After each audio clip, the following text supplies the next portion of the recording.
नमस्कार हरि प्रेमियों, माइंडफुल भक्ति चैनल में आपका स्वागत है। हरि प्रेमियों, कैसे हैं आप? उम्मीद है आप सब अच्छे होंगे। आइए आज का प्रसंग शुरू करते हैं। बृहस्पति व्रत कथा या वीरवार व्रत कथा। हरि प्रेमियों, वीडियो को अंत तक जरूर देखना। अगर आप चैनल पर नए हैं तो प्लीज सब्सक्राइब करें और बेल आइकॉन जरूर दबाएं ताकि आप तक हमारे सारे नोटिफिकेशन पहुंचते रहे। हरि प्रेमियों, आइए जानते हैं। सालों पहले एक गांव में ऐसा गरीब धार्मिक ब्राह्मण रहता था जिसकी कोई संतान नहीं थी। वह रोज नहा धोकर मन से देवताओं की पूजा करते हुए संतान की मांग करता था, लेकिन ब्राह्मण की पत्नी खूब आलसी थी। वह न स्नान करती थी न ही पूजा पाठ करती थी। पत्नी की इस आदत से ब्राह्मण बहुत दुखी रहता था। ब्राह्मण के धार्मिक गुणों से उसके घर में जल्द ही संतान के रूप में एक पुत्री ने जन्म लिया। उसकी पुत्री भी ब्राह्मण की ही तरह धार्मिक थी। जैसे जैसे वो बड़ी हो रही थी, पूजा पाठ में उसका मन भी उतना ही लगने लगा। वह हर रोज सुबह उठती, स्नान करती, भगवान विष्णु का ध्यान व जप करती थी। इसी तरह वो बृहस्पतिवार का उपवास भी करने लगी। इससे ब्राह्मण के घर की गरीबी भी दूर होती थी। एक दिन पूजा पाठ करने के बाद वह पढ़ने के लिए स्कूल जाती थी। स्कूल जाते समय वह अपनी हाथों की मुट्ठियों में जौ भरकर स्कूल के रास्ते में गिराती थी। जब वह स्कूल से वापस घर के लिए आती तो गिराए गए जौ के दाने सोने में बदल जाते थे, जिन्हें उठाकर वह घर ले आती थी। एक दिन ब्राह्मण की बेटी सोने के जौ सूप में बांध साफ कर रही थी।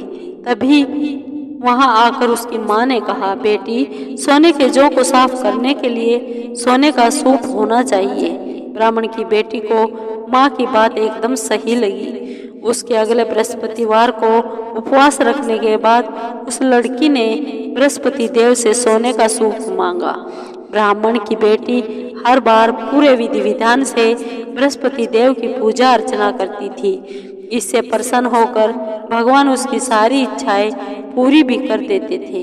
इसी तरह उन्होंने सोने के सूप वाली प्रार्थना को भी स्वीकार कर लिया।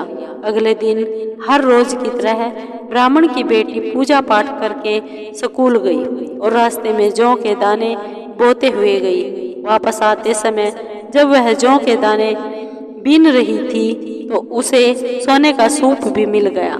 सोने का सूप लेकर वह घर आई, जिसे उसने सोने के जौ साफ किए। एक दिन इसी तरह ब्राह्मण की बेटी घर के बाहर बैठकर सोने के जौ को सोने के सूप से साफ कर रही थी। तभी उसके घर के सामने से एक राजकुमार गुजर रहा था। राजकुमार ब्राह्मण की बेटी को देखते ही उस पर मोहित हो गया। जब वह अपने महल पहुंचा तो ब्राह्मण की बेटी के मोह में उसने खाना पीना त्याग दिया। जब राजा को यह पता चला तो उन्होंने राजकुमार से इसका कारण पूछा। राजकुमार ने अपने दिल का सारा हाल राजा को बताया। अगले ही दिन राजा अपने मंत्री के साथ ब्राह्मण के घर गया। ब्राह्मण के सामने उसकी बेटी के विवाह का और अपने राजकुमार से करवाने का प्रस्ताव रखा। राजा का प्रस्ताव सुनकर ब्राह्मण काफी खुश हो गया। उसने तुरंत ही विवाह करने के लिए हाँ कर दी। कुछ ही दिनों में राजकुमार और ब्राह्मण की बेटी की शादी हो गई। इधर ब्राह्मण की बेटी शादी के बाद अपने ससुराल चली गई। उधर ब्राह्मण फिर से गरीब होने लगा। उसके बुरे दिन दोबारा वापस आ गए। एक दिन ब्राह्मण अपनी बेटी से मिलने के लिए उसके ससुराल गया। पिता की हालत देखकर उसने बहुत सारा धन देकर ब्राह्मण को विदा किया।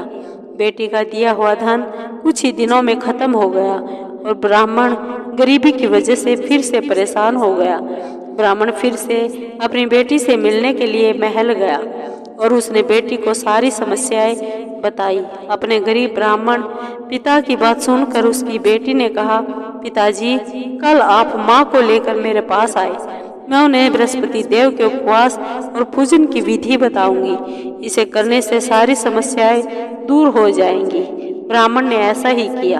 अगले दिन वह अपनी पत्नी को लेकर महल में बेटी से मिलने के लिए गया।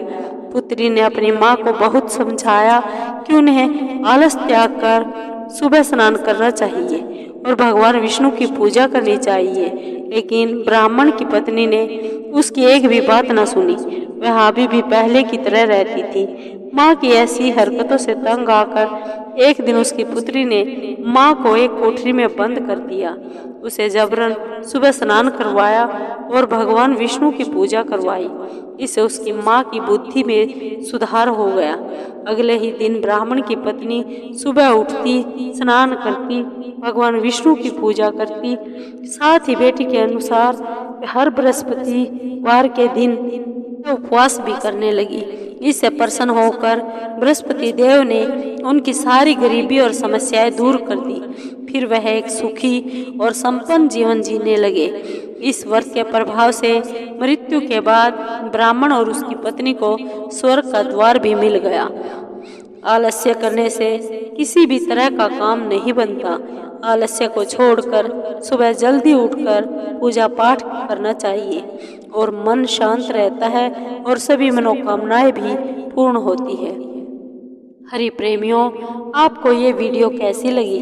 अगर आपको वीडियो अच्छी लगी हो तो लाइक कीजिए, शेयर कीजिए और कमेंट जरूर कीजिए, सब्सक्राइब कीजिए। धन्यवाद।